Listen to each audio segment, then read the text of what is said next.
Anyway, mga kabarya, isang mapagpalang araw ng linggo, Family Day, February 14, 2021.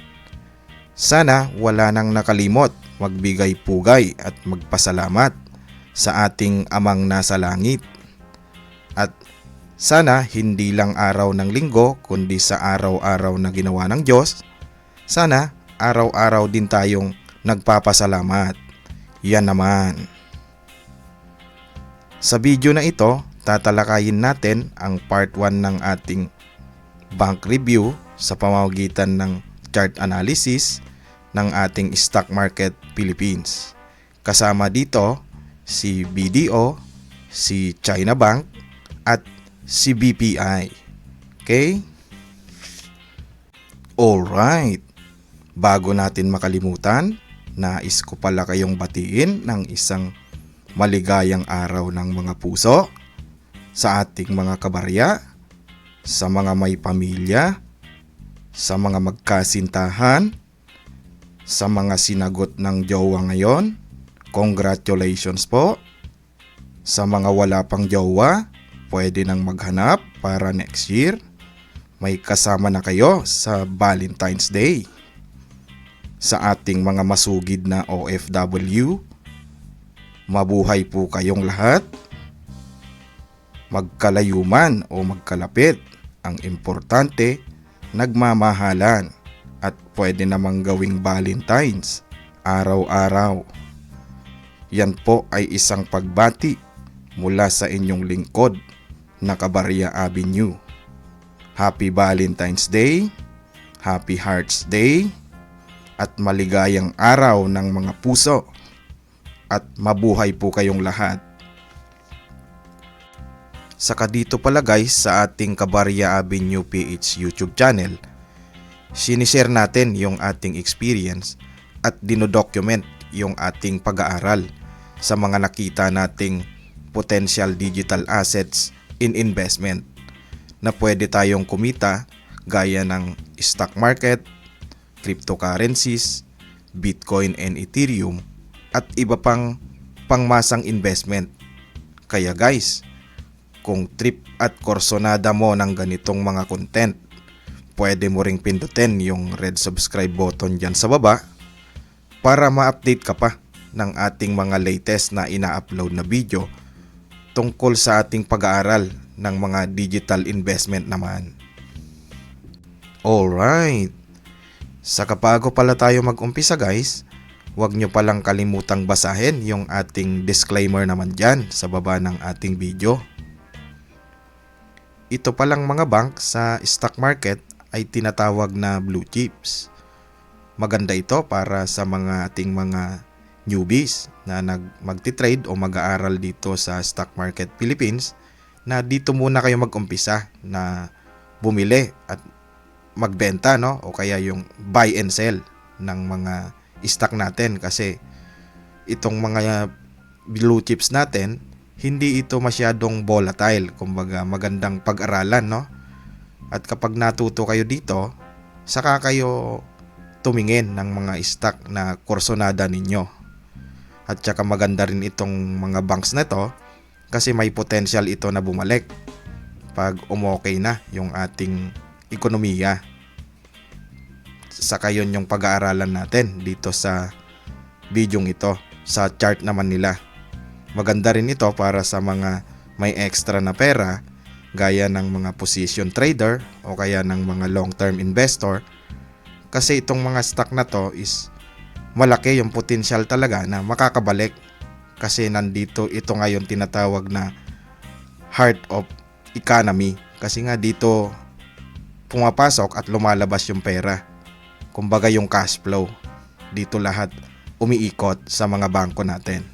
Yan naman. Okay, halina kayo at pasukin na natin yung ating mga bangko na re-reviewin naman sa kanilang chart analysis. Okay guys, unahin nating pasukin itong si BDO para sa kanyang review update ng Stock Market Philippines. Itong si BDO is ito yung kanyang trading day noong last February 11, Thursday, kasi nung Friday is nagkaroon ng celebration ng Chinese New Year, kaya holiday, walang trading day nung Friday. Ito yung nag-close siya nung Thursday, no? Si BDO is nag-open ng 107.80, nag-low ng 107 pesos, saka siya nag-high ng 108.60, at saka naman siya nag-close ng 107 pesos. At down o loss naman si BPI ng 0.28%. Check natin yung mga ginawa ng foreigners. Yung mga foreigners nagkaroon ng 28.20 million net foreign buying, no? Very good na rin yan, guys, kasi nag-close tayo ng nagkaroon ng mga pumasok na mga foreigners. Check natin tong kanyang tables. February 11, 2021, Green Day, nagkaroon ng 28.20 million. Noong February 10, may lumabas na foreigner na malaki rin, no? Negative 205.10 million. Pero the rest, itong mga 5 araw na to, puro green, no? Kaya very good. May mga nagbobodega rin dito kay BDO para sa kanyang pag-akyat naman ng kanyang chart, no? Kaya maganda rin ito. Maganda rin pala itong ating mga banks para sa mga newbies, no? Mga nag-aaral, kasi hindi ganong ka-volatile. Kumbaga, maganda ditong pag-aralan ninyo at saka dito kayo mag-test buy para mapag-aralan ninyo kung anong laro ng ating stock market, no? Okay? I-check din natin itong kanyang chart. Okay, guys, dito naman tayo sa chart ni BDO sa kanyang day chart. Makikita rin ninyo dito, guys, na noong year 2020, nagtitrade din sa ating si BDO ng around 150 peso above, no? Kaya malahigante yung kanilang mga chart. Nung dumating itong ating pandemic, makikita natin dito kung saan siya nag-drop. Yan naman, napakalaki ng kanyang drop, no? Napakalalim. Ito ay nung March din, kasi nga dyan nagpumutok yung ating COVID. Yan. Ngayon, hindi siya masyado makaahon, no? Yan. Diyan siya, no? Bumaba naman itong si BDO. Halos lahat naman ng banks, no? Tsaka lahat naman ng mga business at mga institution medyo bumaksak dahil nga pandemic, nagkaroon ng mga lockdowns. Pero nakitaan natin dito, itong si BDO is dito siya nagkaroon ngayon ng resistance, itong area ng 113 pesos. At saka ang kanyang support na nakita natin ngayon, nagtitrade siya dito sa 99 pesos o kaya 100, kasi paplat natin yung mga nakita nating resistance dyan. Bibilugan natin. Ito dito, guys, oh. Kita ninyo, dami ng kanyang resistance. Pangalawa, ito. Kaya yan yung nakita natin. Pangatlo, kaya hirap na hirap siyang i-break, no? Tsaka ang isa, dito. Yan, no? Yan naman. At kung titingnan din natin dito sa ilalim, at nakitaan natin siya ng support, no? Kasi nagbabounce siya. I-check din natin kung saan siya nagbounce. Dito, guys, maraming trade dito. Ito rin. Tsaka ito. Yan. Medyo yan yung pinaka-support niya. Kung titingnan natin tong 100 peso area. At ang resistance, itong 113 peso. Yan. Tapos i-check natin yung tanggalin lang natin to para hindi malito. Iano natin yung ano para ma-check natin yung kanyang present trading candles naman, no? Puntahan natin.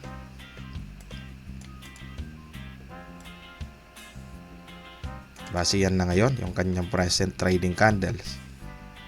Kung mapapansin natin, guys, dito siya nagkaroon ng maraming resistance dati. Lagyan natin ng box. Yan. Mukhang ito, dito nagsimula. Tapos nagkaroon siya ng resistance. Hanggang dyan, no? Tapos bago siya nagkaroon ng drop. Saka siya nag-drop na dito, guys, ha? Mapapansin ninyo. Yan.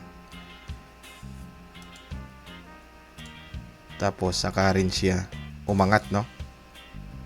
Umangat na siya dito. Okay?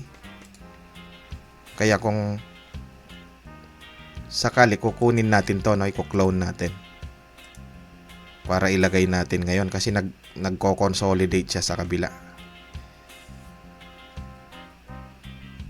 Lipat natin sa kabila.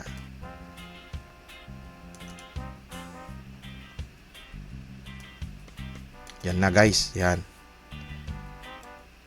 Itong nakuha nating box, lalagay natin dyan. Kasi pattern recognition tayo guys, ha.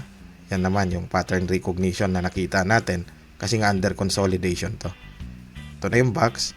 Pwedeng ang gawin kasi nito is dito uli siya mag-trade, no? Pero sa mga gusto sa banks natin, kasi mga blue chips ito, lalo na yung mga newbies, hindi masyadong volatile. Magandang pag-aralan itong mga banks para sa mga newbie. Yan naman. Ngayon, nagko-consolidate siya dito guys, kung mapapansin ninyo. Dito sa kinuha nating box, kasi nga may resistance, no? Yan. Diyan na siya ngayon. Ngayon, kung ang aabangan natin dito is yung maubos niya itong box, no? Halimbawa, nag-trade siya uli dyan. Tapos saka natin makikita ang magiging kasunod na pumping nito o kaya dump naman nito. Tanggalin natin to. Pwedeng dito tayo kumuha. Pwedeng ito. Yan. Pwedeng magiging upward na yan, no? Pero titingnan din natin at babantayan. Pwede ring maging downward yan guys, ha. Kasi babalik siya sa ilalim. Kung hindi niya kayanin, no? Kasi pag naubos yung box na yan, magde-decide tong ating trade. Pwedeng ganon. Pwedeng mag-decide din yan na downward. At babalik siya dito. Kung makikita ninyo, itong una niyang ginawa dito guys. Na ito nga. Yan. Pwede maging downward uli na ganyan. Kaya kung naging downward, kukuha uli tayo ng box bago uli siya makabalik, no? Pero sa mga nakakapag-antay naman, walang problema kasi itong mga bangko nga natin, babalik at babalik to pag gumanda ng ating ekonomiya, no? Para sa mga nagbibet sa banks na mga long term, very good po ito, no? Kasi pwedeng yan yung kasunod. Kuklone natin ulit to. Di maklone. Yan. Mabas yung clone. Kukunin natin to. Pwedeng dyan na naman guys yung kasunod na magiging trade nito. Kaya depende. Pero mas maganda kung halimbawa bombahin na ito at matapos na yung pag-trade niya dyan. Pwedeng ang kasunod na abangan natin na kanyang level is itong yan na 127 peso area. Very good din yan para sa ating mga kasamang traders at mga investors saka mga position trader na gusto nila yung safe na nakakapag-antay. Maganda itong ating mga banks kasi nga nung dumating yung pandemic o yung COVID, hindi naman talaga masyadong nag-drop to ng malalim. Kasi nga itong bangko natin, bukas pa rin tong mga banks na to dahil nga ang bangko is ang pinaka puso o heart ng ating ekonomiya kasi diyan lumalabas at pasok yung pera natin, no? Pera ng mga negosyante, pera ng tao. Diyan kasi labas-pasok lang ang pera. Check din natin tong kanyang MACD. Kung titingnan natin yung kanyang MACD, downward din, no guys? Pababa. Yan. At saka hindi pa masyadong maganda, bearish pa rin. Kasi nga nagsala sa labat, no? Itong kanyang blue line at saka red line, no? Yung blue line, pinipilit niyang umakyat din. Pero hinarang siya ng red line. Wala pa tayong nakikitang signal para sa mga trader. Maganda lang ito para sa ating mga long-term investor, mga newbies. Dito pag-aralan ninyo. Maganda ito kasi hindi volatile, no? Yan, hindi pa rin maganda. Bearish ang sentiment nito. Yung kanyang RSI, Check natin yung kanyang RSI. Below 50 rin tayo guys, no? Tsaka pa down ito. Hindi pa siya angat. Yan guys, so nakatutok siya pababa, no? Kaya wala pa.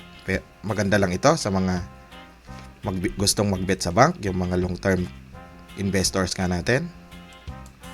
Yan yung nakita natin kay BDO. Ngayon is trading siya, no? Nag-close siya nung last Thursday ng 107 peso at down siya ng negative 0.28%. Kasi nga nandito siya nagtitrade dito sa ating box na iginuhit. Saka siya makakapag-decide kung bubumbahin o kaya ibabasura ulit dito sa pinakababang level, no? Okay, yan muna yung nakita rin natin kay BDO. Sunod na bangko tayo. Okay guys, kasama rin ito si China Bank Corporation o si CHIB sa ating pag-aaralan at re-reviewin dito sa Stock Market Philippines. Si China Bank is nag-open ng 24.10, nag-low ng 24.10 at saka siya nag-high ng 24.40 at saka naman siya nag-close ng 24.35 at may gain siya o up ng 1.46%. Very good na rin yan guys kasi nag-close siya na nag-green ang ating China Bank. Check natin yung foreigners kung anong nangyari. Itong foreigners mukhang zero, no? Mukhang walang nakapasok na mga foreigners nung February 10 at February 11 yata guys, yung last trading day, no? Yun na nga. Check natin tong tables. February 11, walang halos tabla yung mga foreigners kasi zero. Pero nung February 9 at February 10, merong pumasok na mga foreigners kaya nag-green ito. Okay na rin yan guys, hindi na rin masama. Kasi maganda rin ito para sa ating mga long-term investor, tong mga bangko natin. Dahil babalik at babalik nga ito pag gumanda na yung ating economy, no? Kaya para sa ating mga position trader at mga long-term investor, i-check din ninyo ito kung magiging kursonada ninyo. Okay? Check din natin yung magiging chart nitong ating si China Bank naman. Okay, dito naman tayo sa chart ni China Bank Corporation o ni CHIB. I-review rin natin to. Itong mga bangko natin, kung papansinin ninyo, noong wala pang pandemic, malahigante yung kanilang mga chart. Plot natin dito kung saan siya level dati. Nasa 33 peso area siya, no? Noong 2018 hanggang 2019. Tapos bumaba siya dito noong 2020, around 27 peso. Pero ang pinakamabigat na pag-drop niya noong nagsimula na, no, yung ating pandemic naman. Kasi makikita natin dito na itong area ng 2020, dito level, no guys, yan. Dito siya bumaba noong March. Na-meet niya yung pinakailalim niya dito, nag-bottom siya ng 17 peso area, no? Tsaka siya bumalik kasi nga dahil sa pandemic. Ngayon, umaangat na rin tayo. Nasa 20 peso area noong October 2020 na, no? Tapos ngayon is trading na tayo ng around 24 peso area. Kaya magaganda itong mga bank natin. Ito yung magandang opportunity para sa mga nagbibet, para sa mga bangko. Kasi kapag bumalik na yung ating ekonomiya, ito naman yung pagkakataon na ng ating mga nagbibet dito sa bank. Kasi wala naman pupuntahan to guys, kundi aangat talaga, no? Okay, puntahan natin yung kanyang day chart at yung mga trading candles niya, yung mga present trading candles niya, para makita natin kung ano na ang nangyayari dito kay China Bank naman, no? Lakihan lang natin to. Yan, para makita nating maayos.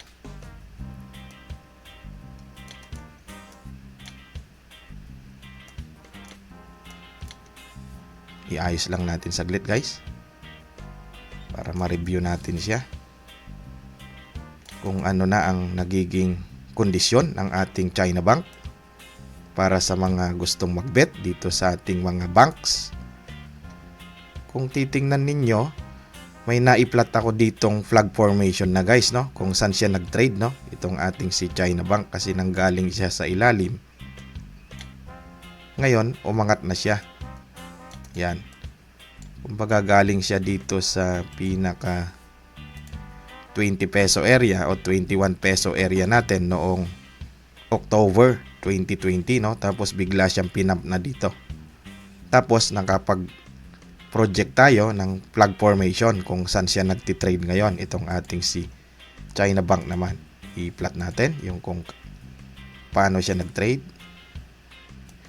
Ito yung pinaka-flag formation niya guys. Nauntog siya doon sa triangle na naiguhit natin. Saka dito siya nagkakaroon ng resistance, no? Yan. Yan yung nakita natin. Kumbaga nagko-consolidate na naman siya dyan. Kaya, pero ito, nakitaan natin siya guys ng isang matibay na support, no? Ito yung nakita natin na isa. Kasi nung bandang November 2020, nagkaroon siya ng gap dito sa area na to guys. Yan naman. Tapos nakitaan natin yung area na yan na siya yung nag-support dito sa ating China Bank. Kaya pwede nating i-plot dyan yung kanyang magiging support kasi under consolidation siya. Dito siguro sa taas ng ating gap na ito. Total na isara na naman niya to. Kaya i-consider nating matibay na support dyan dito sa 23.99 o around 24 peso area guys, no? Tapos yung under consolidation siya dito. Ito nagkakaroon siya ng resistance, malakas na resistance naman dito. Kaya ang kasunod na resistance na tinitignan pa rin dito kay China Bank is ito. Yan naman guys, no? Sa 24 peso area. O kaya ilagay siguro natin sa 25, no? Dito na sa taas ng isang kandila, no? Yan. Yan yung pinaka mahaba niyang candles eh. Yan. Nasa 25 peso. Kasi ang style nito guys, ang sunod na dapat nitong kung tama yung ating naiguhit na triangle, is dito na siya magko-consolidate.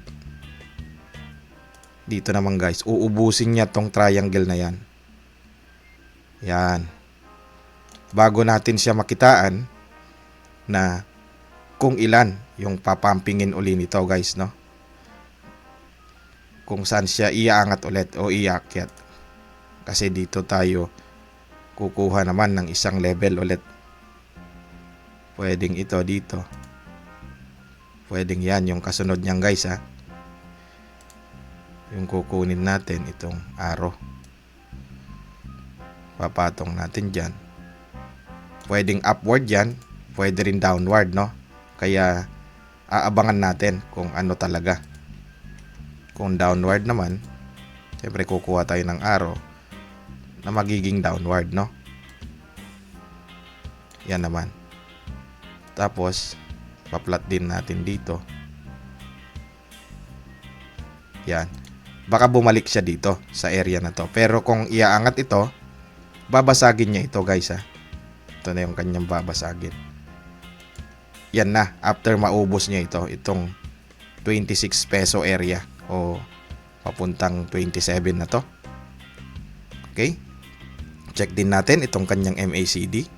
Sa ngayon, ang kanyang MACD kasi is downtrend pa guys. Kasi papansinin niyo dito, nasa below 1 peso pa siya, no? Yan. Hindi pa maganda yung kanyang, kasi nakita natin nanggaling sa taas itong kanyang MACD. Tapos yan rin natin, interpret natin saglit yung MACD niya. Yung MACD niya is hirap na hirap, no? Hirap na hirap pa siya na umakyat. Kasi itong ating blue line, kung mapapansin niyo, sinubukan niya umangat dito pero bumaba siya. Tapos hinarang siya nitong ating red line, no? Nasa ilalim pa rin siya noong ating red line naman. Ito yung ating red line. Mukhang malakas yung bear natin, no? Kasi nagdikit sila dito. Gusto niyang iangat pero hindi niya nagawa, no? Yan. Nasa angat pa rin yung ating red line. Kaya bearish pa rin ang tingin natin kay China Bank. Pero yung mga magbibet kay China Bank, very good din guys. Kasi pag umangat na yung economy natin, wala namang ibang pupuntahan, no? Lalo na yung mga tinitingnan yung long term. Itong kanyang RSI din is below 50, nasa 46 level tayo, kaya bearish din, no? Yan naman, yung nakita natin muna kay China Bank. Check natin yung kanyang trading day. Yung trading day niya is nag-close siya. Ito yung closing niya nung Thursday,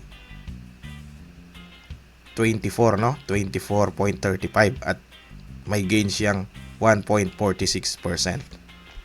Yan naman, i-check nyo yung mga indicators natin na naiplat kung trip ninyo itong si China Bank para makapag-decide kayo guys, no? Okay, sunod na stock tayo. Okay, pasukin natin itong si BPI sa kanyang review update.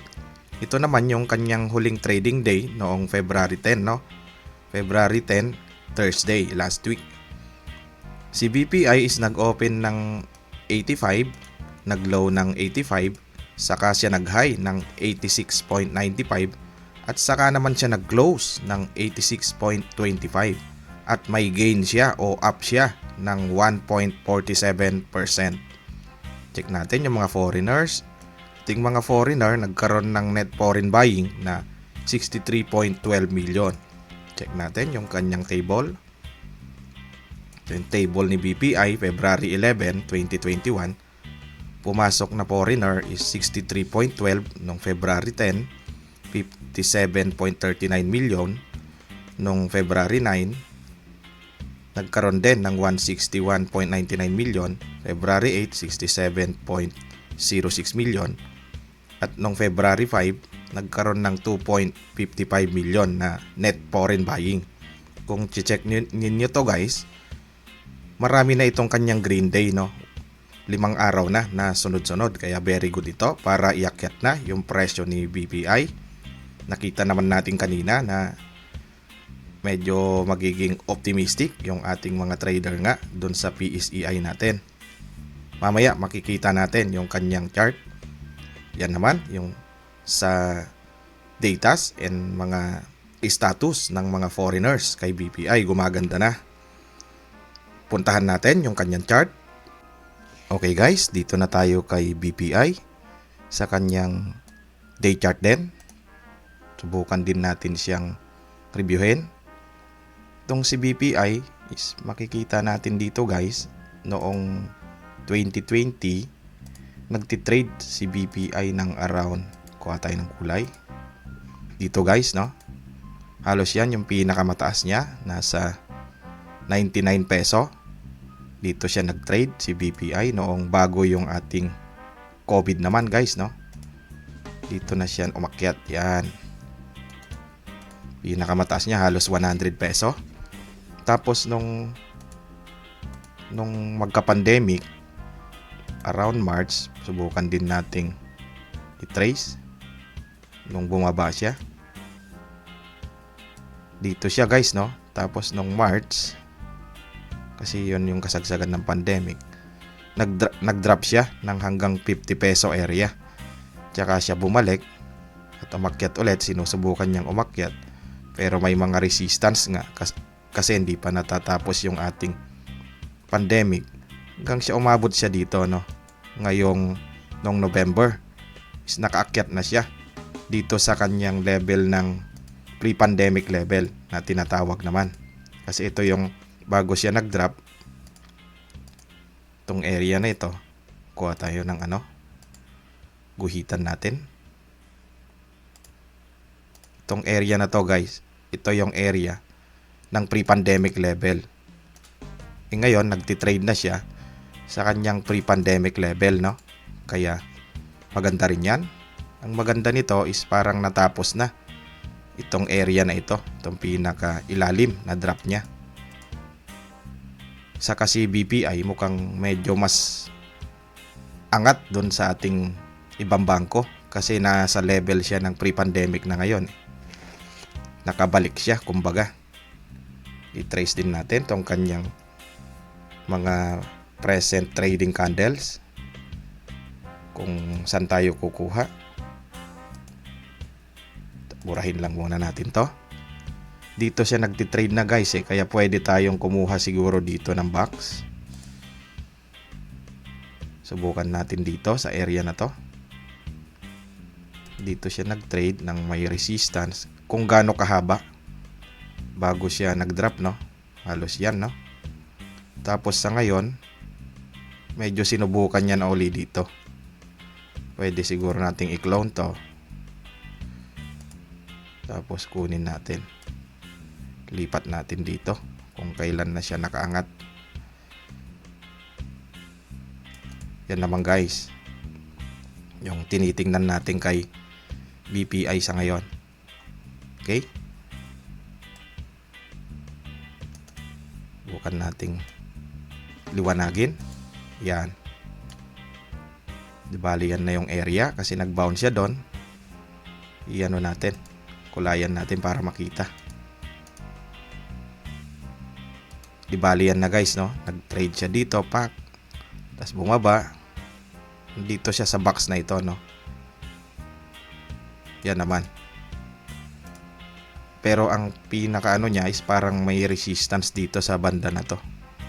Kasi dyan siya nauntog ng ilang beses Yan, trading siya ng 86 pesos ngayon. Ngayon, kapag maubos niya itong box na to, titingnan uli natin kung saan siya pupunta, no? Kasi ang inaabangan dyan guys is maubos niya to. Maubos niya yung box. Mukhang malapit na siya Kaya pwede ring habaan pa, no? Itong box na ito. Depende sa magiging status na gagawin nitong si BPI natin. Pero ang kasunod niyan is pwede nating i-plot ulit kagaya nung kanina. Subukan nating i-plot. Kuha tayo ng panukat. Pwede kasing aangat din yan guys, no? Yan. Palitan natin ng kulay yung up. Yan. Pwedeng aangat na dyan guys, no? Pwede ring bababa. O project din natin. Halimbawa, bumaba. Yan naman. Kung sa ilalim, no? Baka bumalik siya uli sa level na to. Pero sana umangat, no? Kasi nandito na tayo. Kumbaga, ang magiging kasunod niyang resistance, itong sinabi nga natin na ito. Itong kanyang pinaka mataas dito na trade noong 2020, no? Itong year o mga around October dito sa area na ito. Yan. Kasi parang yun yung level na nasukat natin. Yan naman guys, no? Yan, halos baka dito na siya ang kasunod niyang pupuntahan. Kung hindi, kung magdadrop, pwede rin dito, no? Sa area na ito. Either of the two, no? Kung kaya babantayan natin kung tataas o hindi. Pero ang sabi ko nga, itong mga banks natin pag natapos na yung pandemic is makakabalik tong mga to. Very good to para sa ating mga position traders at saka sa mga long-term investors, no? Kasi nakakapag-antay yung pera nila na nilalagay sa mga ito. Ito nga yung magandang level para bumili kasi nasa pre-pandemic level na tayo. Ibig sabihin, pag nakabalik yung ating economy, babalik at babalik itong mga to. Wala namang ibang pupuntahan to guys, kundi babalik, no? Kasi ito yung mataas niya dati kung tingnan ninyo guys, ha. Yan, nasa level siya ng 120 peso area, no? Pwede tayong pumunta dyan kung gaganda na economy. Yan naman, no? Okay? At saka parang may nakita akong ano dito na magiging support natin na isa kung sakaling mag-down siya is ito. May nakita akong gap dito kasi gap area dito na naiwanan niya Kuha tayo naman para sa gap. Parang ito guys, no? Parang yan. Parang may maliit na gap dyan na nakita tayo eh. Yan. Bayin natin yung kulay. Yan guys. Kaya makikita natin na yan yung unang magiging support natin sa kanya. Lagyan natin ng yan naman guys, no? Kaso naisara na rin niya yata yung gap. Hindi, may kaunti pa, no? Kasi dito sa ilalim, hindi niya naisara eh. Kaya medyo sinisimento niya to. Itong kanyang dinadaanan para maging matibay bago siya umakyat ulit, no? Yan naman yung mga nakikita natin dito. Para sinisimento niya. Check natin kung saan to dadamputin sa future. Pero para sa akin maganda tong mga banks, yung mga may pera. Kasi maganda maglagak ng pera dito sa mga bangko kasi nga ito yung ating heart of economy, no? Kasi dito lumalabas at pasok yung pera, kumbaga yung cash flow, no? Lahat ng tao, mapa-negosyante, mapa-ordinaryong tao, merong bangko, kumbaga lumalabas at pumapasok ang pera ng tao dito. Kaya nung pandemic naman guys, hindi naman masyadong nagsara tong mga banks natin dahil nga kailangan pa rin ng tao ang pera. Yan naman yung maganda dyan. Itong kanyang MACD, mukhang gumaganda na rin guys, no? Titingnan ninyo kasi itong level ng 0 natin, itong black line na ito, umangat na yung blue line dito kay BPI, no? Di kagaya ng ibang bangko na na-review natin na nasa ilalim pa sila ng 0. Tsaka itong kanyang red line, nasa ilalim na, no? Palitan natin kulay itong sa ibabaw para tumugma. Parang hindi nakuha.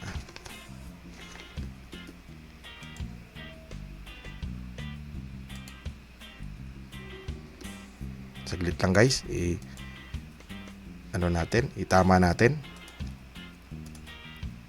Ito naman guys, yung blue, medyo umibabaw na siya, no? Kung sa MACD lang ang titingnan natin, no? Yan. Kaya very good din yan. Isang sign yan para umakyat siya basta dito sa level na ito. Itong above 0. Yan yung isang factor niyan. Pwede nang pag nag-trade yan dito sa itong mga MACD na yan, akyat na yan, no? Yan. Pwede na umakyat. Kasi kung depende sa magiging resulta ng ating vaccine, no? May natalakay tayong isang mga natin, yung sa vaccine nga. Pag nag-trade na siya dyan, magiging maganda na rin yan guys, no? Tapos check natin yung level ng RSI. Yung RSI level natin is ito. Medyo gumaganda na rin kasi above 60 na. Nasa 60 tayo, above 50 guys, no? Tapos kung titingnan ninyo yung nakatutok siya, no? Kasi gumanon muna siya. Di makuha. Yan, kunin natin ulit. Yan. Yung kanyang RSI, gumanon na guys, oh. Nakatutok paakyat.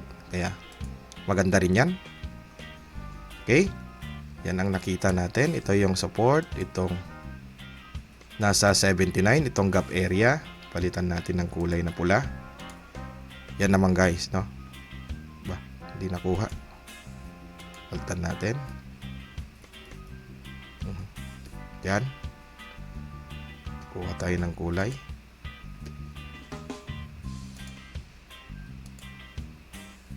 Okay, yan guys. Yan yung ating pinaka-support. Around 79 peso. Ang ating kasunod na resistance is itong dito, no? Yan naman guys, yung palitan natin ng kulay green. Yan. Nasa 90 peso area, no? Kasi dyan siya nagko-consolidate itong ating box na na-drawing. Support 79 peso o 80 peso area. At ang kasunod na resistance is itong 90 peso area. Kapag naubos niya yung box na yan, check natin kung saan siya pupunta. Kaya pwede rin niyang habaan pa yung pag-consolidate naman dyan.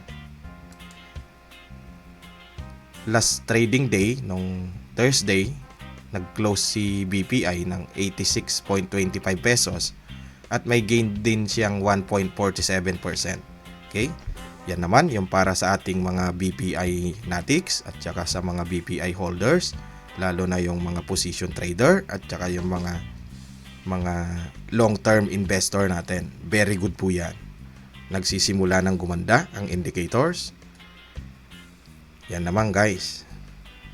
Okay guys, yan muna yung para sa ating mga bangko. Yung tatlo lang munang yan kasi medyo napahaba na itong ating video. Gagawa na lang ulit tayo ng part 2 para sa mga review natin ng mga bangko naman, no?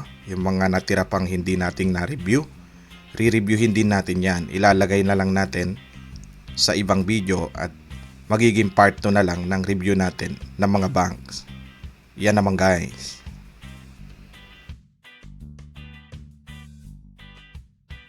Okay guys, yan muna para sa video ito. Pwede mo ring i-check pala guys itong ating mga ibang na-upload ng video. Baka may mapulot ka sa pag-aaral mo ng ating mga investment naman, no? Saka pwede mo ring pindutin yung ating like button dyan sa baba para sa algorithm naman ng ating Cabarria Avenue PH channel, no? Thank you.